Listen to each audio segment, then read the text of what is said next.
All right, I think it's time to kick off then, so give me a moment.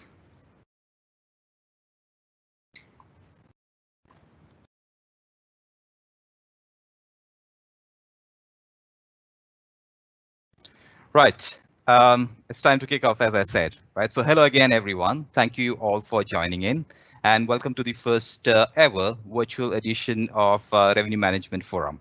I am Murphy Matthew from Ideas, and I will be your host for today. Yes, I said this is our first virtual event, but definitely not the first year for us. I saw many of you joining in, some familiar names who have actually attended our sessions over the last few years while it was still on site. Before 2020, if I may say so, right?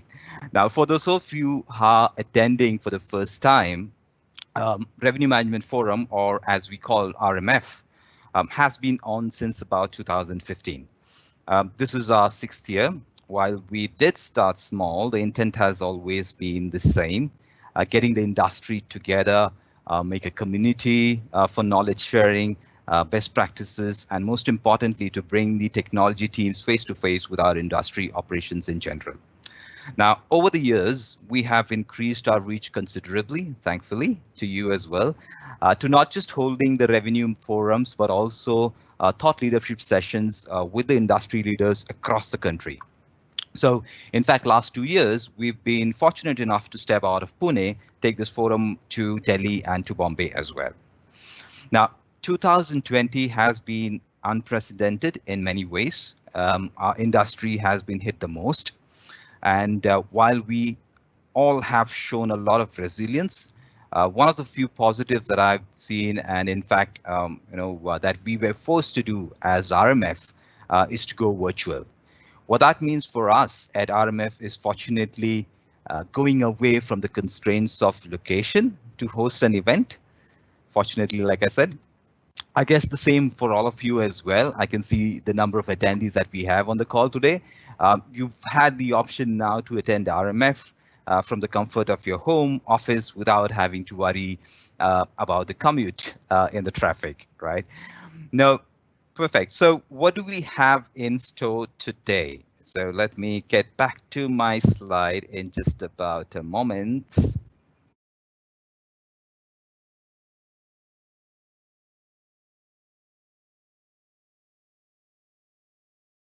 Right. So before we kick off, for today, the RMF Outlook 2021, we'll start off with a keynote by Damiano, followed by a panel discussion among various revenue and partner operation leaders across the industry. Now, some house rules for you. If you have questions or comments through the session today, use the Ask Question or the Q&A tab or button on your right-hand side corner. We are keeping a close eye on it, and we'll try and address and answer those questions, time permitting. But if at all we have to skip some, we will definitely be assured that we will come back to you. So in that case, feel free to just put in your name while you send in your questions as well, so that we know whom to reach out to with the answers. Now, of course, the meeting is being recorded. So this goes to my fellow panelists as well. Whatever you say, do remember that this is being recorded. You are on tape. And I know for the benefit of everybody who's registered as well, this will be shared once we've done through the meeting as well. Now, as always, go on. We love our social media. So if you have something to share, hopefully positive, please go ahead and do so. And try and use the RMF 2020 hashtag while you do so. And just before we start off, here's a quick reminder, in fact, about the session for tomorrow. You can all see very distinguished industry leaders. Register now if you've not already, and make your teams to register as well. Same time like today. Right, so back to the Outlook 2021. So with the markets unlocking, the way of the businesses have also changed significantly. As managers looking after your sales, revenues, marketing, and operations department, your challenges have been twofold. Looking at a new set of client base and keeping the operations profitable, and all this while forecasting or budgeting is also much more complex task than it was. In no ways I'm saying that use ideas, it can become simpler, but I'm just saying it is complex now. So we have a mix of panel here today who will walk you through these. But to kick things off, right? We've got my colleague, and I say the wizard of revenue management, Damiano Z. As Ideas' head of advisory services for the EMEA region, Damiano is a firm advocate for the power of positive, meaningful transformations. In fact, he's made it a mission to push the boundaries of revenue into new verticals. Always looking ahead, he believes in the importance of proactively embracing change with trusted partners by your side. Very, very relevant at this point of time. Also, to let you know, he's a current board of the member of HSMI Europe as well. In fact, before joining Ideas in 2019, he spent 16 years with Intercontinental Hotels, taking a lot of initiatives towards achieving significantly higher RevPAR uplift there.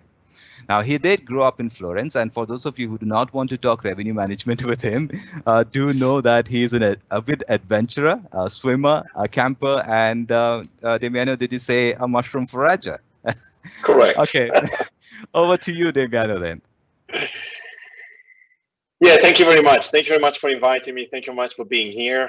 It's a challenges time, tough times. We all know that. So that's indeed the case. But I'm very convinced that we're going to come out as usual with every single crisis. So I'm very positive about it. So, but we can't really hide that uncertainty has really become the new norm. So if we just go into our first slide, I mean, that's probably clear. It's very foggy weather, by the way, today here as well. So you can't really see the opposite of the street. But that's a very clear image of where we're just standing today. So uncertainty has become the new norm. Despite some green shoots, global recovery is still far from being around the corner in many countries. So summer wasn't that bad for many leisure destinations. However, when we will see planes taking off again, like in the past, So we might really need to wait until 2023, 2024 to see a 2019 results back, which is a long time. But for the time being, we need to focus on, what potential restarts could look like. Because one thing we know for sure is that business will bounce back again and hospitality will be back on stage. So I'm very conscious, though, that, approaches might differ from region to region, and even from country to country, right? So I will try then in the next 10 to 15 minutes just to cover some of the common considerations and tips for all of us. It states that hotel leaders today are peering, through the fog of uncertainty, thinking about how to prepare their organization for restart. So hoteliers need to restart their business in a market where travel and customers' behavior has changed drastically. And properties that are properly prepared with a recovery plan will have the best chance to regain revenue and capture market share during the recovery. So if we just need to, if we move to the next slide, please, Martin. So what I usually, how do I approach, when there is a change or there is a challenge or there is a crisis like we're just living today? I always remind it's just a very simple approach, which is more around learn from the past, prepare for the future, and live the present. That really helps me in understanding, what's happening ahead of me. So why I'm saying this? Because I think we just went through a lot of crises, right, in the hospitality industry. Some of you maybe for the first time, some other for many times, like myself, being almost 20 years in the hospitality industry. So even though past is past, there is much you can learn actually from it. There might be some questions you would like to ask yourself in these unprecedented times, having in mind that you will need to change. So the first question would be, were your decisions data-driven?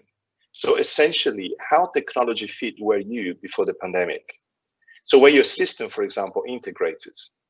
In how far emotions were influencing your decisional process? It is key here to be just honest with yourself. Try to be as objective as possible. And if needed, don't be shy, but ask for help. So the second question you might actually ask yourself is, what were your main challenges pre-COVID-19? So for example, was your market segmentation optimal? Was your cost of distribution under control? Was your pricing strategy successful? Was your staff competent? How much of your revenue management practices were strategic? Now, from these two questions, you might want to investigate now, what would you change?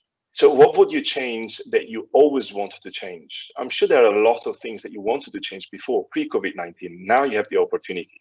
So COVID-19 gives you a unique opportunity to start from scratch and take decisions, sometimes bold decisions, right? So what about starting, for example, focusing on total revenue management or profitable revenue management, for example? Now you want to ask these questions, these three questions, because you want to identify what are the mistakes you want to avoid this time. So by identifying and become self-aware of your mistakes, you want to make sure you don't make it again. Because don't forget, and I usually say that to everyone, you can't make the mistake twice. The second time is basically your choice.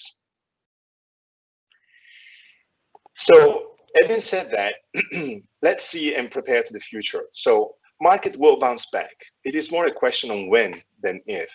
So make sure you don't get caught by surprise this time, right? So the first point to prepare for the future is really data will be more important than ever. Are you collecting the relevant data for the future?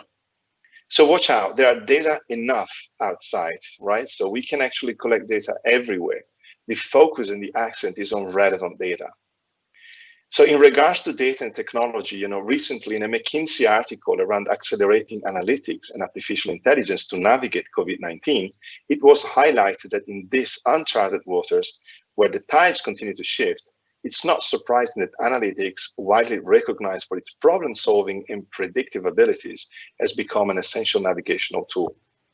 What is surprising is how quickly organizations, even those with limited analytics experiences, have adopted analytics solutions for this purpose. उसने आपकी call को hold पर रखा है. Hello? Hello? Go ahead, Damiano. Sorry. Oh, sorry. So I was talking about, artificial intelligence and analytics. So analytics capabilities that once might have taken these organizations months or years to build came to life in a matter of weeks. It has been very, very quick. This despite organizations simultaneously grappling with the challenge that pandemic-induced behavioral and economic shifts have made some historical data useless. So leaders who apply the learnings from these rapid analytics builds in order to embed technology enterprise-wide will be a much stronger position to tap deeper into the value waiting to be unlocked. In a time where headcount, for example, might be a challenge, the best way to keep it up is to use technology. And this is not only valid for RMS, for revenue management system, but also from an operational point of view, and make sure you just focus on the relevant data. So where are you, your hotels, your group, your brand in this journey? That's really the first question. The second one and the second point is regularly review your bar spectrums and review other key elements of pricing like room types of sets, upgrade, path, and overbooking.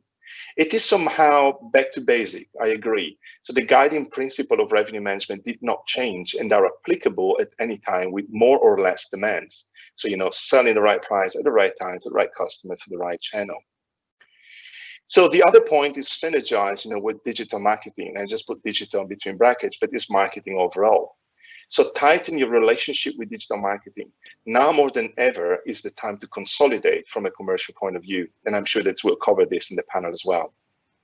So the other point is audit your competitors and assess if they should be ignored or excluded from pricing decision based on their changing business behavior. So your competitors might have changed or have different challenges. Will your traditional competitors still be your future competitors? So focus on total revenue management and profitability. It's time to move from room revenue only to total revenue management, taking into consideration all revenue streams and the total guest journey. And above all, profitable, how profitable basically your business and actually how much could be. I think this is really something that we discussed for a long time. It's really now time just to take action. In all this, key forecasting. So monitor if group business starts to return, especially in high numbers, a strong sign of confidence in travel, for example. So review if there have been dramatic increases, like, for example, more than 50% in business on the books for future months or days. Assess if there are any, 15% or plus increase in your RMS forecast. And if you have one, of course, for a future months or future days. This would allow you just to better understand how to quickly react. Now, if you have an RMS, make sure you adjust your forecasting model to focus on recent trends and pickup. So embrace total revenue forecasting and project performance for all revenue streams by developing a profit-focused strategy based on a data-driven reality. Now, don't forget, if we're just talking about preparing, by failing to prepare, you are preparing to fail. This is what Benjamin Franklin was used to say. So successful transformations require strategic initiatives across our teams, best practices and tools. And I'm sure we're going to discover this more in the panel, during the panel. So what are the key considerations and tips, from a pricing strategy perspective? So I'm just conscious that I only have 10 to 15 minutes. That would be pretty quick and short, but I'm trying just to get the common ones. So in terms of pricing strategies, there are several things you can do and key consideration to help guide your decisions making. So the first one is, historically, your hotel may have relied heavily on fence pricing, such as advanced purchase rates. We can expect large uncertainty during the transition period as lockdown restrictions are removed. So customers will need more flexibility in case the situation changes again, because it will probably change again and again. And so may be fearful of committing to advanced purchase rates with inflexible terms. I know it's difficult, I know it's challenging, but this could be a time to consider, your whole pricing strategies. So please keep in mind that many brands, did close completely advanced purchase selling only bar. So for rate shopping against competitors, study their leading categories historical and forward pricing to determine if your premium category matches up in price points. So in some situations, your club, suite, or villa room types will be a far superior product at a price point like that of your aspirational competitor's most basic room. For a consumer, that's a deal worth considering. So study doing this for as many room types as you can to improve price positioning and room type offsets. So it is important to use all available sources of forward-looking intelligence, to prepare for this transition. So tools like, Demand 360, Agent 360, OTA Insight, and SDR Market Outlook reports will provide you with insight into inbound demands. But please do continue to ensure your competitor set is still relevant. So having access to data which provides intelligence into where business is starting to book and the type of demand will prove to be invaluable today. And then competitive benchmarking reports on competitive positioning and bandwidth metrics will give you an indication if you need to rethink your competitive set. This can help you answer questions like, am I overcharging? How far am I filling? Historically, do I fail to recognize compression or low demand deal? Or did I react too slowly, for example? So if you just can get to the last one, Marcy, thank you.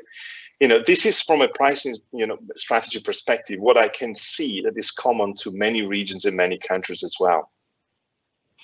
So this is from pricing strategy perspective. Let's have a look at inventory management. So a couple of key considerations and tips that actually can cover all of us. So first of all, customers who book higher price products, such as suites, are generally less price sensitive, but that doesn't mean it will still be the case in the future. So ensure that you review the pricing differentials you have in place between room types and consider a more dynamic approach. So it might be harder to achieve the same premiums you have in the past. So consider your strategy when it comes to inventory sharing and how you upgrade guests within the hotel. So consider sharing, inventory sharing, as demand and price sensitivity by segments and room types may change. So the handling of unique inventory types will potentially be more important during this time. So even though the demand may not be where you want or need it to be, it is really imperative that you are optimizing what demand you do have today and what you do have, in the future. So many hotels load negotiated rates into standard room types so they can actually take advantage of compression periods, but this could come back to bite you as well. So if there isn't enough demand for premium room types, but there is excess demand for standard rooms, it may be wise again to overbook standard rooms and provide complimentary upgrades to normally higher price rooms. And then be mindful of a changing booking window, as well as massive cancellation and no-shows, particularly during this transition period. Ensure you are reviewing pickup reports and the dashboard within the RMF system if you have, or any dashboard you actually have yourselves, and don't assume an immediate return to pre-lockdown booking curves, even in the long term. So we covered a bit the pricing strategy. We saw the inventory management, but we still need to live in the present, right? As we've seen, we can learn from the past, we can prepare for the future, but still, we still need to live in the present. So what are the tips and the consideration there when you just consider what you're just doing today? I would say that the first one is really around communications. So are you in touch, with your local clients, with your teams as well? And are you just having or adopting a very efficient way and effective way to communicate? This is absolutely key today. Now you need to stay tuned in, right? So you need to stay tuned. So guidelines for the World Health Organization, wherever it is actually the center, for disease control, for example, in Europe. So tools like Demand 360, Agent 360, OTA Insight, STR, market outlook reports will provide you with insights into inbound demands. So utilize market and external data sources where available. So audit your competitors again and assess if they should be ignored or excluded from pricing decision. And don't forget that exceptional circumstances call for exceptional analytics. So current situation is not to be compared with an exceptional event like a concert, for example. This is a unique period of disruptions, with an unknown duration, which requires quick action to understand and adapt to the new normal. So we need to reparameter our system in a way that it remains our reliable, radar. So for example, we at IDS, we ask the system to ignore irrelevant data. There is delicate balance, to strike from one side, asking to exclude data from the demand disruption and not to use it to forecast, the recovery period. And from the other, we need to enable the system to see the evidence of the disruptions, hence the recovery has begun. But all in all, you just lead your team. It is during these times that leaderships emerge, right? Stay positive, involve, involve as many people as you can, invite for innovations, right? Think out of the box and just keep trying. So don't be afraid just really to fail. What I usually say is really rough seas make strong captains. So some other, points to take into consideration if you look at revenue management relevancy. The person you are speaking with has put your call of uncertainty. So I'm still keep hearing something on the back, so I know it's only me. So why is revenue management so relevant, also during these extremely challenging times? There's a lot of noise, I think, that we're just reading and hearing around the world, around useless historical data, for example, or inaccurate forecast, or, relevancy of revenue management, revenue and demand is pretty low, right? So if we take the emotions, out, the facts are that revenue management is vital for recovery, because you will always need to optimize price and take informed decisions with confidence. You will always need to operate efficiently and to evaluate groups and stay competitive. So I think there's a lot of noise around. So I just want to make sure that, especially with what we probably covered in the panel, is relevant for us. Now, having said that, I always keep in mind this quote attributed to Charles Darwin, which is valid at any time, but today probably more than ever, along with many others, right? So this is, the strongest, of the species that survives, will not be the strongest, right? The species that survives will not be the strongest, nor the most intelligent that survives. It is the one that is the most adaptable to change. There are many other quotations, like, for example, change is the only constant in life, right? So, or only the wisest and stupidest of the men never changes, right? So we started with the foggy slides and we are ending with the sunny one, because this wants to be the message. We will survive, of course. We will just, business will bounce back again. We will survive this crisis, too, like many others in the past, as long as we will change and adopt. And with this message, I would really like to thank you for the time and just start, the panel together with all the rest, if there are not urgent questions. Thank you very much, guys. Brilliant. Thank you, Damiano, so much. Right, a lot of insight there, a lot of, and I like the way that you shifted from one season to another as well. Right, though in reality, let's say, since all this started from about Feb or something within Asia Pacific, let's say, we've crossed at least a couple of seasons. So yeah, it's indeed something that we will continue to discuss, like you mentioned. You got our juices flowing, so we will continue this over into our panel as well. So I think it's time to then bring in our panel for today. And possibly it is the best time for me to then also introduce our moderator, or let's say, should I call the interrogator for the panel here. Baptiste D'Souza is our client relationship manager with ideas for EMEA and for Asia Pacific region as well. This is a gentle reminder to our audience. You would see that question mark button right on the corner where you see the list of the panel of buttons as well. At any point, if you have any questions specific to any of the speaker or the panelists, feel free to just address them appropriately and ask them. Like I mentioned, I will try and take these questions. We will try and take these questions as much as possible, time permitting. So with that, and with a keynote as a good introduction to our Outlook 2021 today, over to you, Baptiste. Thank you so much, Murphy. And let me quickly introduce you all to the panel that we have today. Starting off with Suvradeep. He is an expert with a lot of knowledge in front office reservation and in revenue analytics. He is currently working with Oberoi Hotels, and we're sure to get a lot of insight from him. Moving on to Prashant. He is a strategic and creative thinker, along with being a seasoned revenue management professional, currently working with Hyatt Hotels. We have Binaifa, who is a well-known name within the hospitality industry and specializes in sales and marketing. So if we have any sales and marketing related questions, or if we think that we would need a sales and marketing perspective, we will definitely direct questions to Binaifa.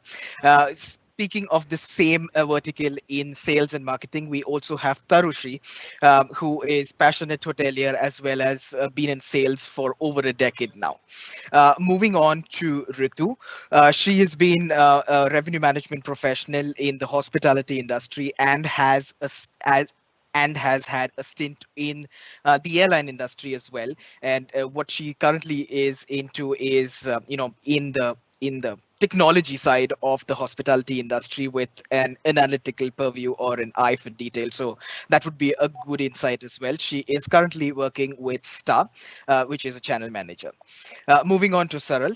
He is also a revenue management profession and has been working with a lot of valuable hotels in the past. And to close it all, or to begin with, we've already got Damiano, who we have got a long introduction and a keynote from. So that is the panel that we have for today. So moving on to the questions. So we have the first question for Prashant. And Prashant, as you've seen, the market and the economy moving to a different direction, which is more of an upward trend starting from March 2020, at least for the region that you've been in. What do you think are the factors that are influencing the occupancy and the occupancy or the pickup that you see in your region? Thank you, Baptiste, for this question. Thanks for having me here. Very good evening to all our viewers. So basically, to start these questions, as we started, actually, we started seeing some traction. Let's talk about India as a whole, actually. So obviously, the month of April and May were the lowest that we have seen. Actually, after that, towards the end of the May, we started seeing some traction after unlock 1. So if you talk about national average occupancy, we were trending at 12%, and Kolkata was a 5.8% occupancy that time. From now, current situation where we trend at 23% at a national level, and at Kolkata we trend at 17% odd. So this has been a trend actually in the past. What I see, the positive factors that influence business in current scenarios, basically. Let's first understand the motive in a short run to travel. Actually, what is the purpose of visit people travel for? What I see purpose of visit currently is basically essential travel and leisure. There are many factors that affect, obviously, but this is a broader aspect that I see. Let's get into details of it. Actually, what are the positive factors affecting pickup demand in a short run? And obviously, I'll come to the mid and long term in a short while too.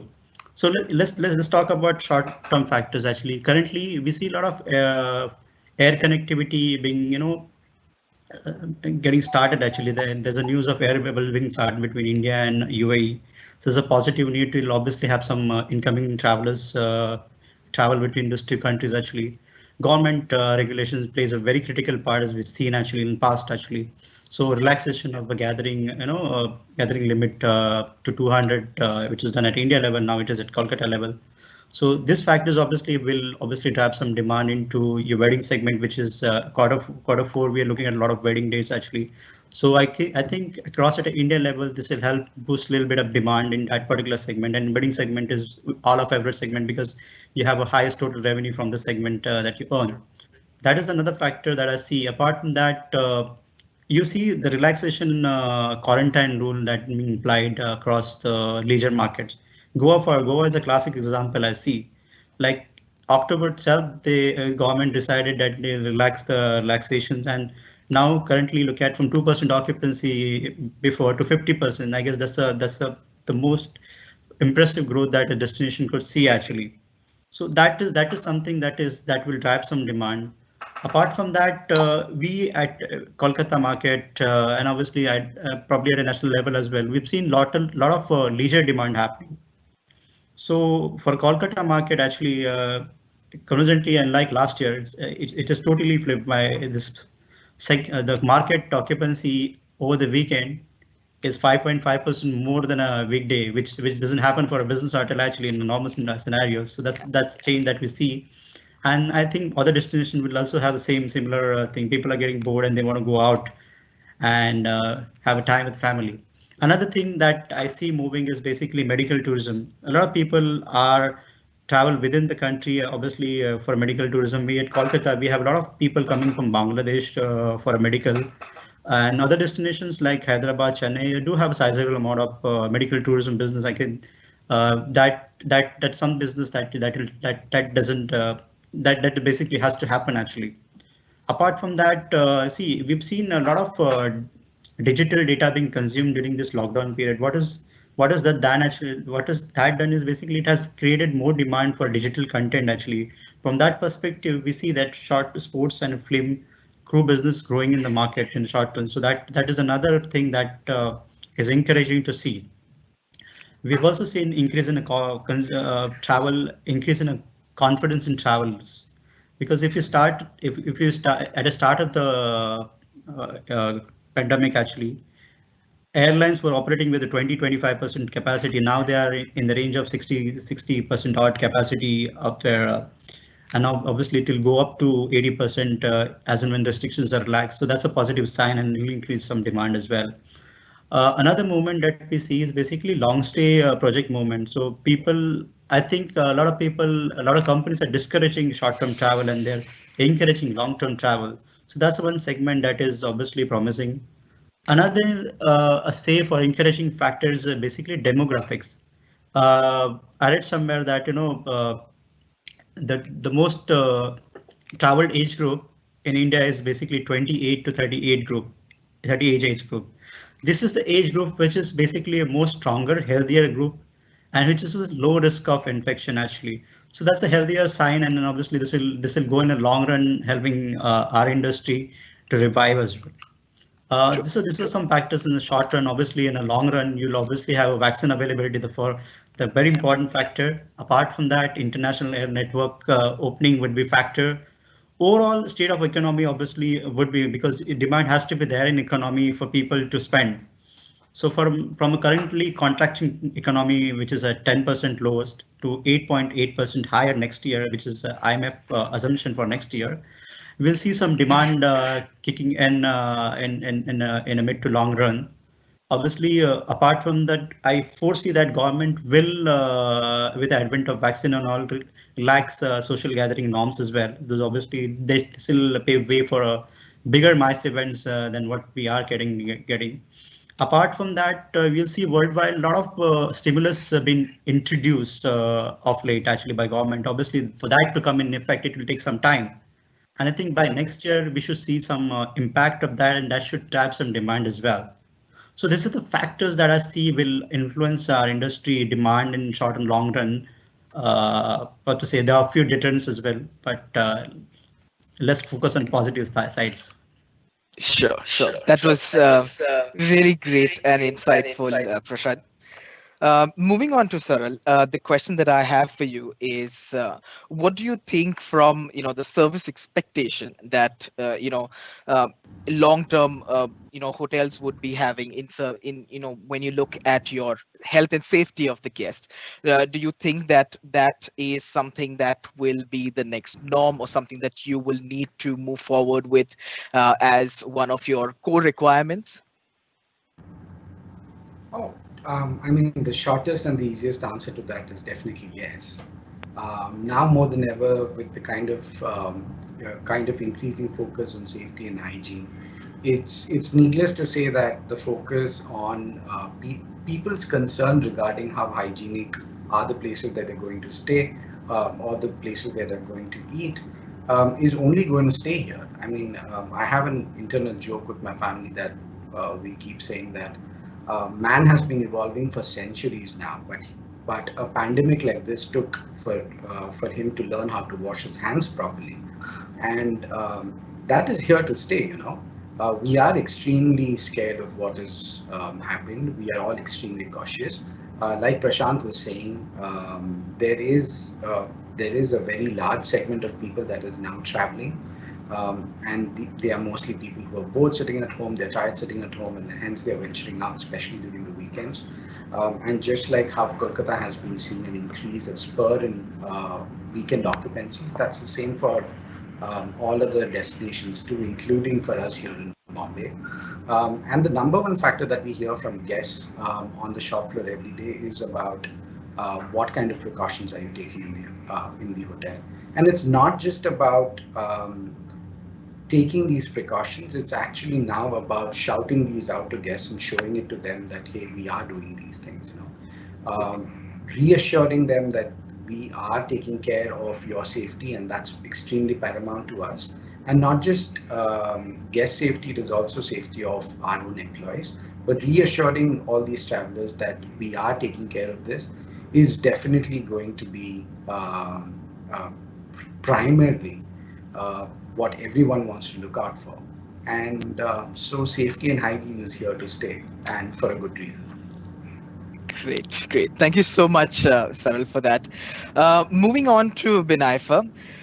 If you are able to hear me and if you would like to respond, please unmute yourself. The question for you is perspective on the sales strategy that we have.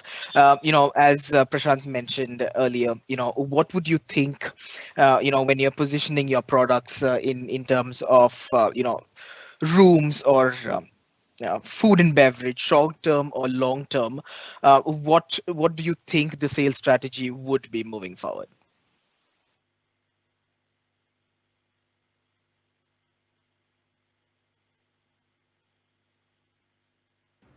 Binay, if you're speaking, maybe you may need to unmute.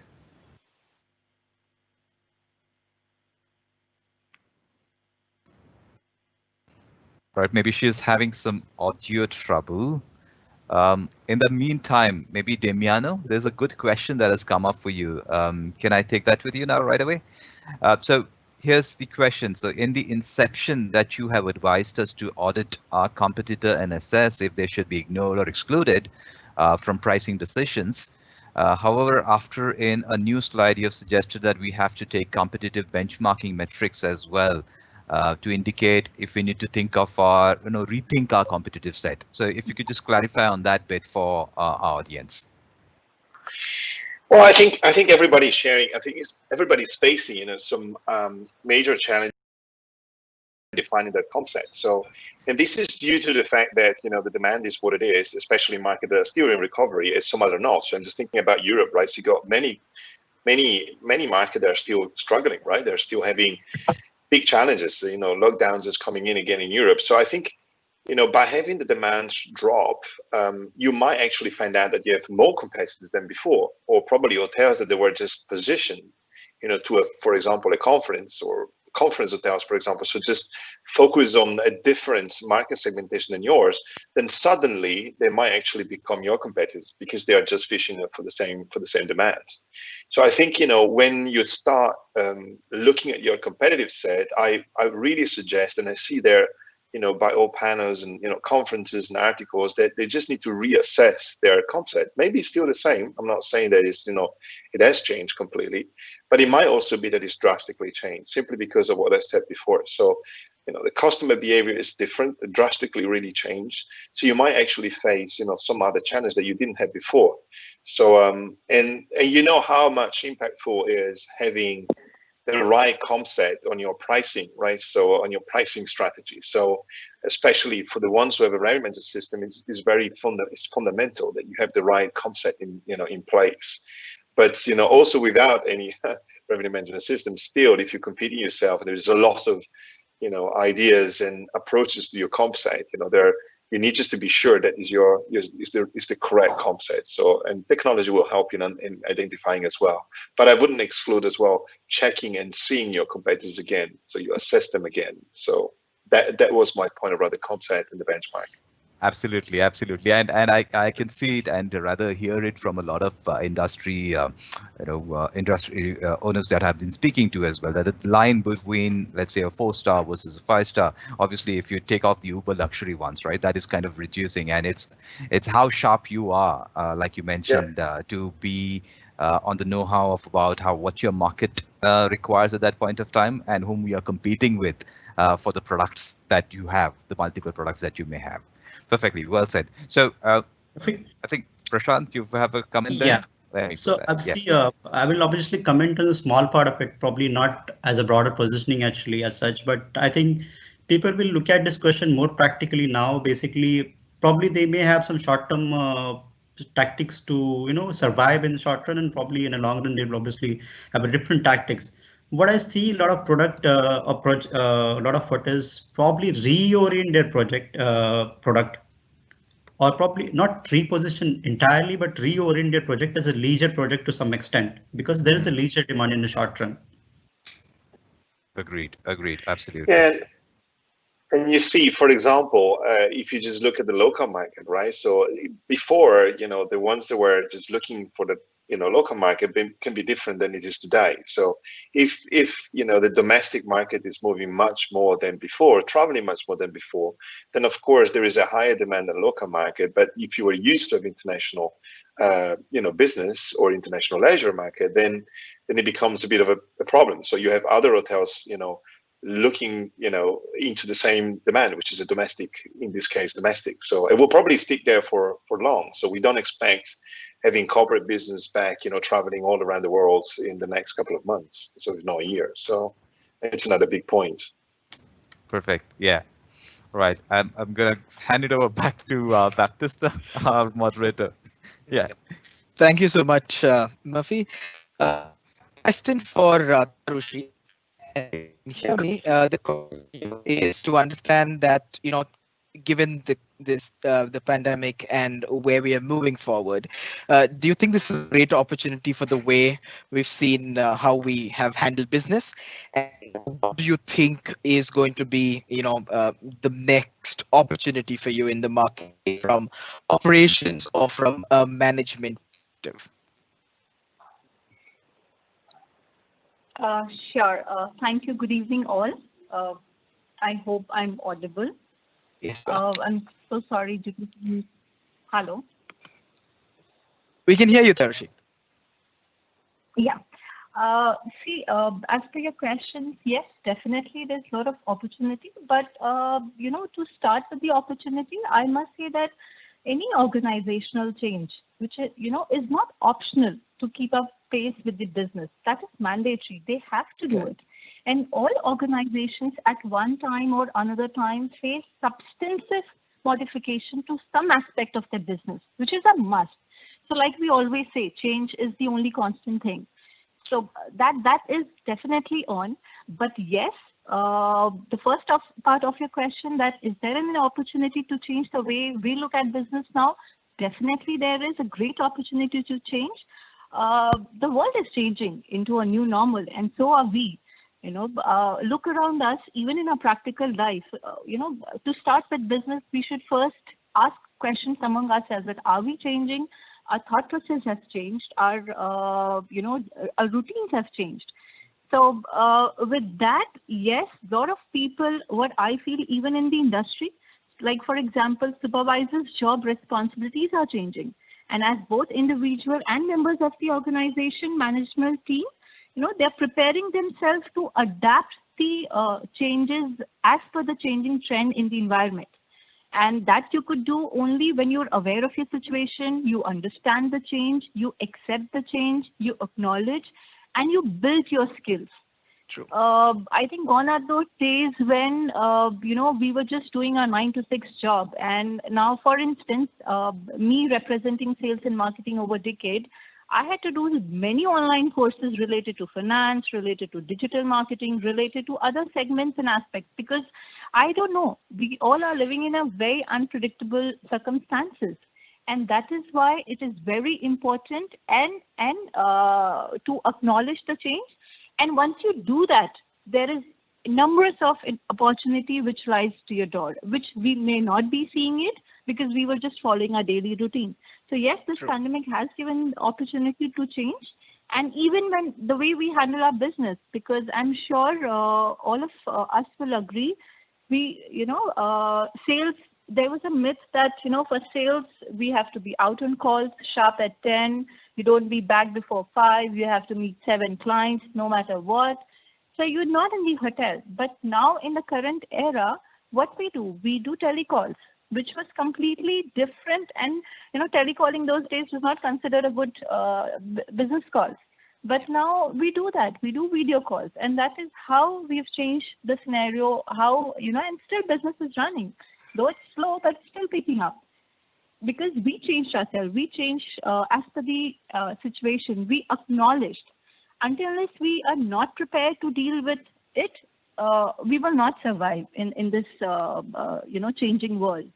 And it is very important to build skills. I'm sure during this lockdown, many of us as a person must have developed or known the unknown skills that they had, because there's nothing much that we were doing in our professional life, so yes, we all have changed, and it's a great opportunity. I see a lot of entrepreneurs coming out after this pandemic, so yes, why not? And the only factors that is for a successful person to deal with this is you have to embrace the technology, because we all have entered digital world. So that's again a change.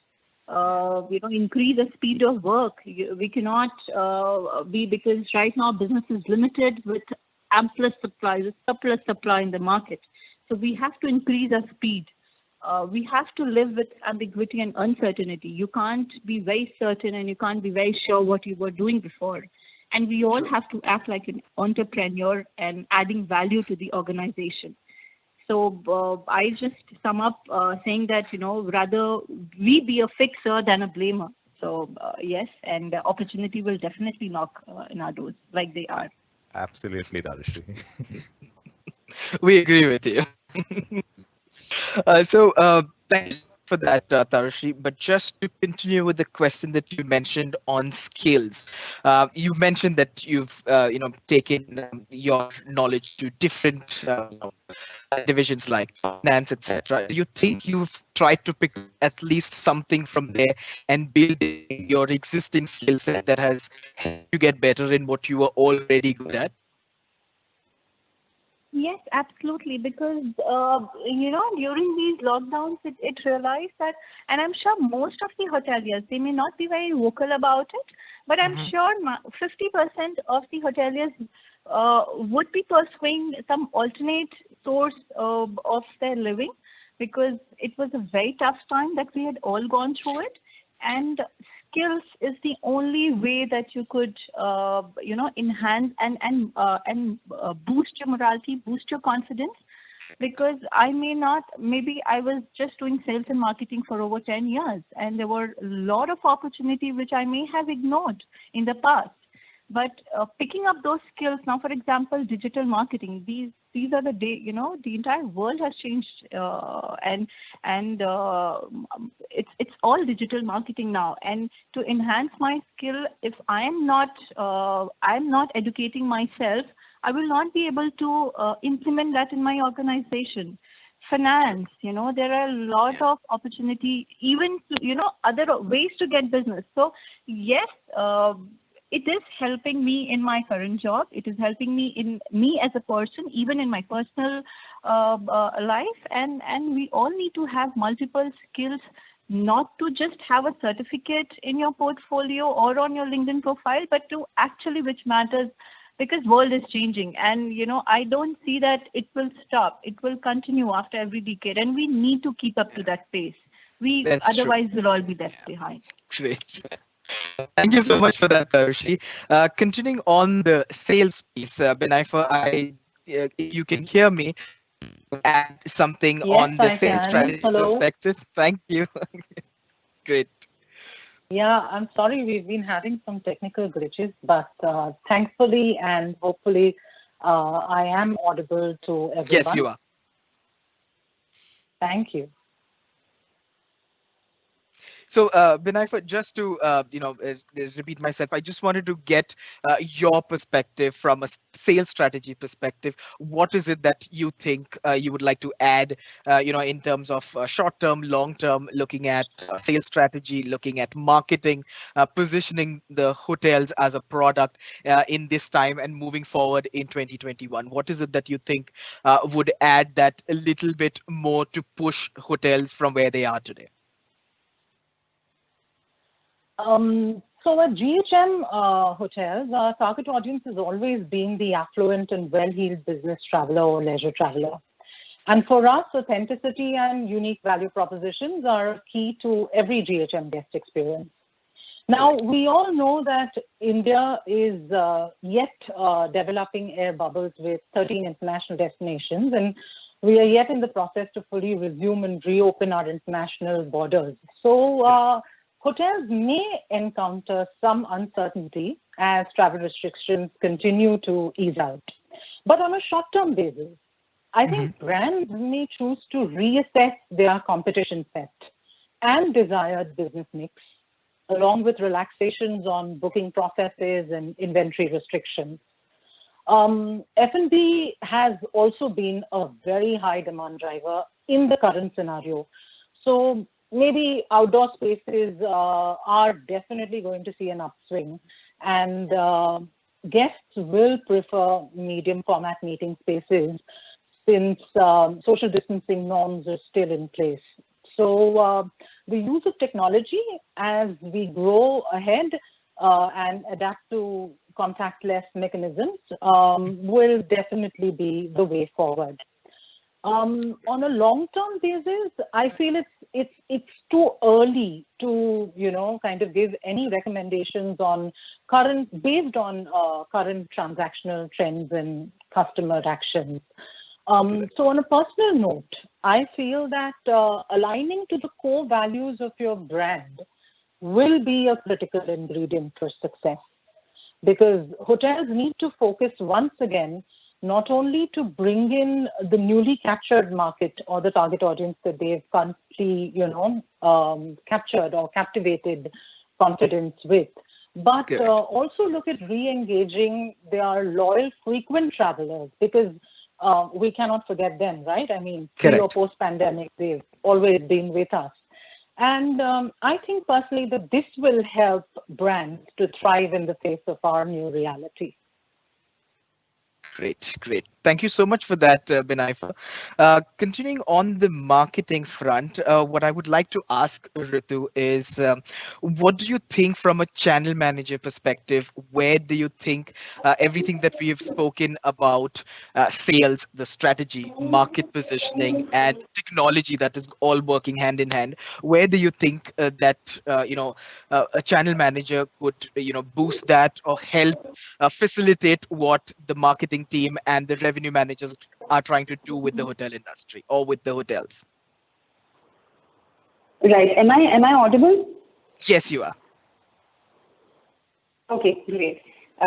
So totally agree, right? I think we've had in our past challenges that revenue management and marketing teams work in silos, right? We've seen that happen. We've seen distribution be disconnected and fragmented across multiple hotels, right? And I think there's no better time than this to turn around, be nimble, adapt, adapt your marketing and your RM strategy together, right? Use technology, and there are multiple patterns showing up, just like Tanushree was pointing out, and it is time to adapt. We are seeing multiple trends, right? People are opening up to cultural emotions. People are opening up to concept of what you call slow travel, right? Instead of pack your bag and run last minute, those trends are changing, right? People are looking out to where they want to go, plan out where they want to stay, what stops they're going to make, dependent on various factors, right? Multiple socio-economic factors. So I think that this change where people are getting more into sort of a back to basics kind of a travel trend. And I think that the positive side is, the in time at a hotel increases, right? So you've got the customer in your hotel for longer. So it's a time to sort of revisit the entire journey with the guest, right? Time for revenue management to look at beyond just rooms, right? At a property level, at a loyalty level. So yeah, I think it's time to work and put together things in silos that we're working to put that straight, right? To get the act sort of all aligned together, and that's what I think is going to be critical to a comeback. Agreed. Thank you so much, Ritu. Moving on to Suvradeep, what I would like to discuss with you is the profitability. When we even with the situation we are, we would still want to ensure that our bottom lines are met. And when you look at cost saving, or if you look at profitability, or if you would like to look at your traditional strategies that have been used to attract guests to the hotel, where do you think all of this ties down to everything that we are looking at, given the global situation, the marketing strategies that are helping us go towards that? Where do you think profitability and new strategies will be? Hi, Baptist. Can you hear me? Hi. Yes, I can hear you. Thank you for having me here. Good evening, everyone. So connecting all the dots, what people have just spoken about, profitability at the end of the day, we run an organization to make money for our owners of the company that we represent. So the moment we hit the pandemic, our occupancies dipped very drastically. I think that will be applicable to globally. Yes. Post which, what we saw is one of the things which we did is, because our top line became very constant and on a downward trend. Mm-hmm. So the next place where we went to is obviously cutting down on certain costs. We did certain tech. Every organization would have taken their individual steps to cut down on costs at the central level or at the hotel level. But what we have to always be worry about is that while cost cutting, top line being very stagnant at over at least for the next quarter, what we see is that cost cutting is very prevalent across the industry.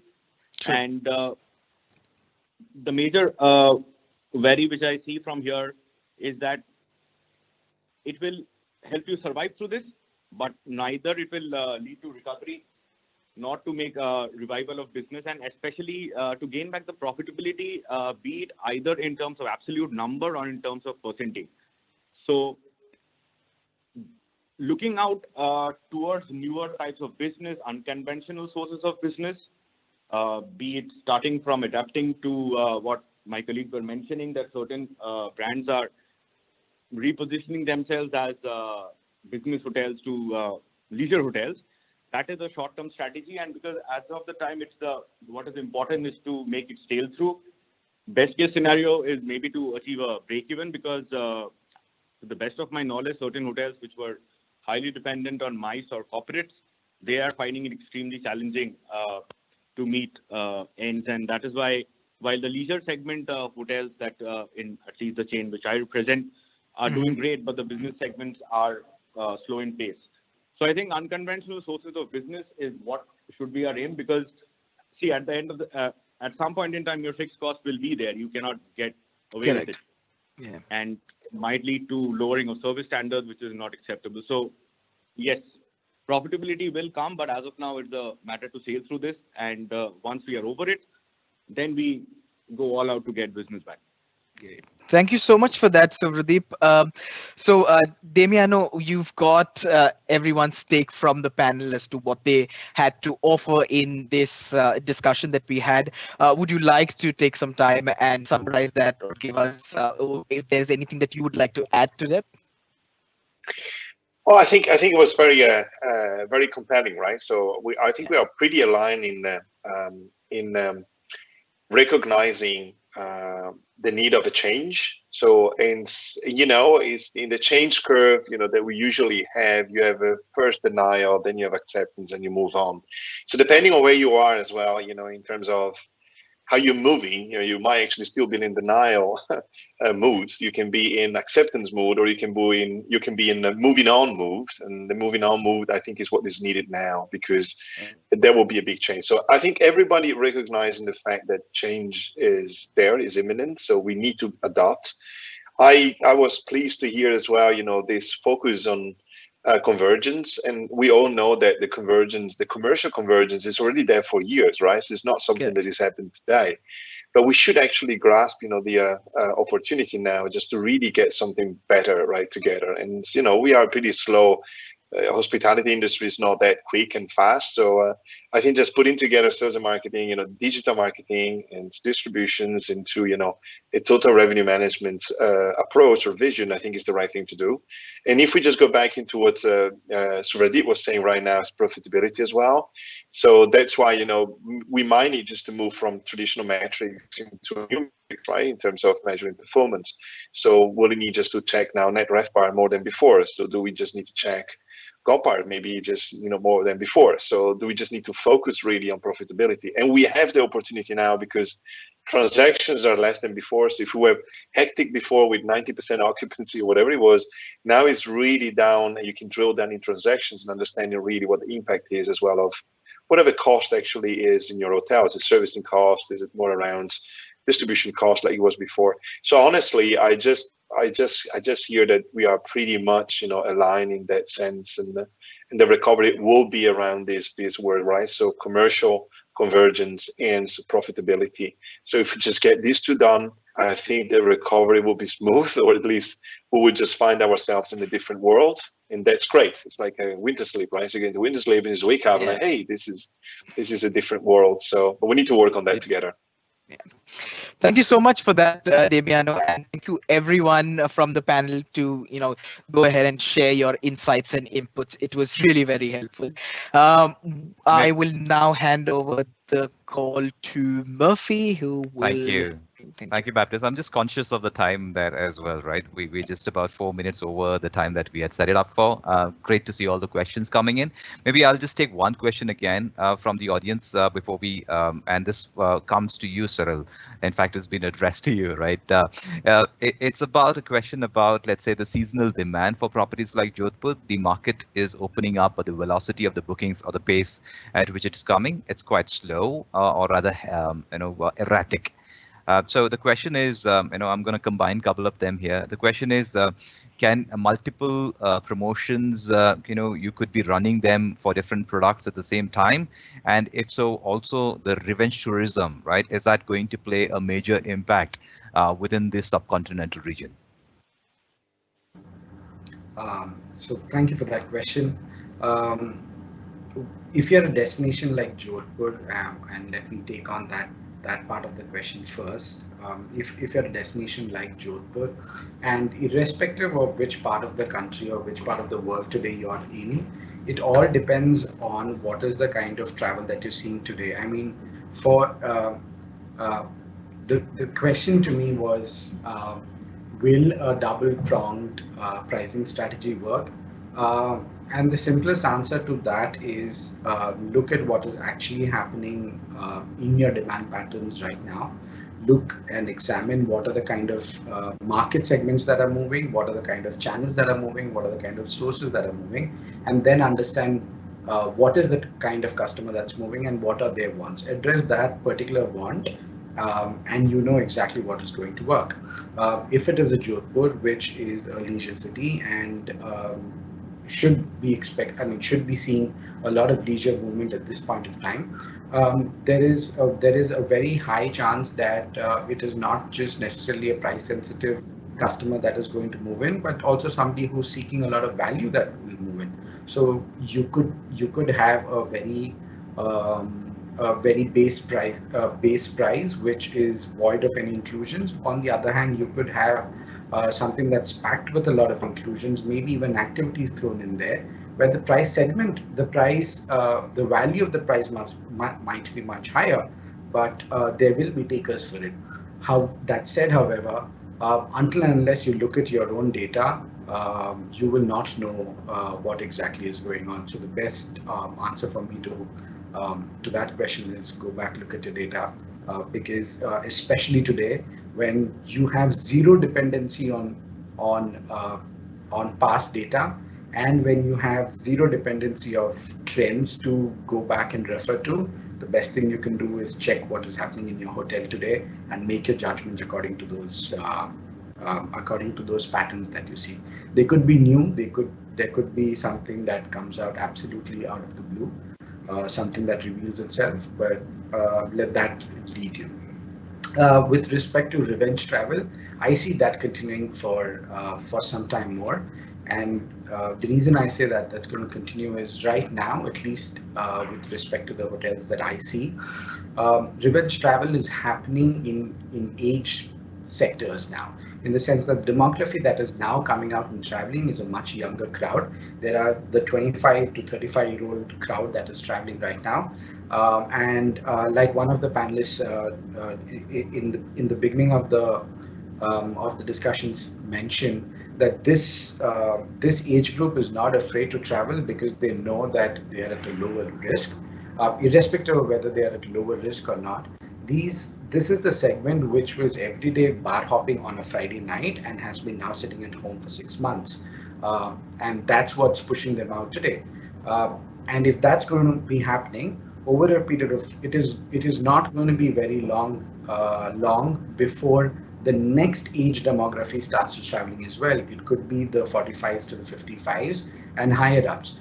In fact, at some of our hotels today, we are already seeing a lot of CXO travels happening. And when this top management is traveling, they're of course at a different age group, but that's already started traveling, and that's not revenge travel. All of these kinds of travel will start happening simultaneously, and this will continue for a while. However, our traditional forms of businesses, whether that's the contracted corporate segment or the MICE travel, I think they are far away for now. Thank you, Saril. Now, I do have a few more questions as well, but for just unfortunately because of the time constraint, we may have to call this panel close as of now.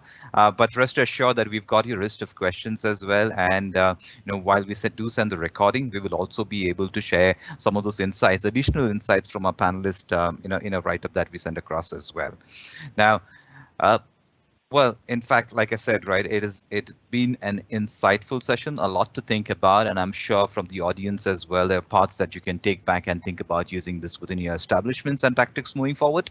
But before we sign off, right, a round of applause and sincere thanks to all the panelists who did take time out to share their thoughts and knowledge with us. Last but not least, for all the audiences as well on the call, thank you for being with us today. And we hope to see you all again for our event tomorrow as well. More importantly, here's to all of us hoteliers, as I've said at the very beginning as well. We've gone through these tough times, but stayed very resilient and also stayed true to the revenue management fundamentals. Fingers crossed that we do stay in the coming months as well. So have a nice evening, lunch, or day ahead, whichever part of the globe you are calling in from. Until we meet next time, hopefully in person. All right then. Cheers. Signing off then. Thank you. Thank you all. Thank you you, guys. everyone. Bye. Thank Thank you. you. Thank you.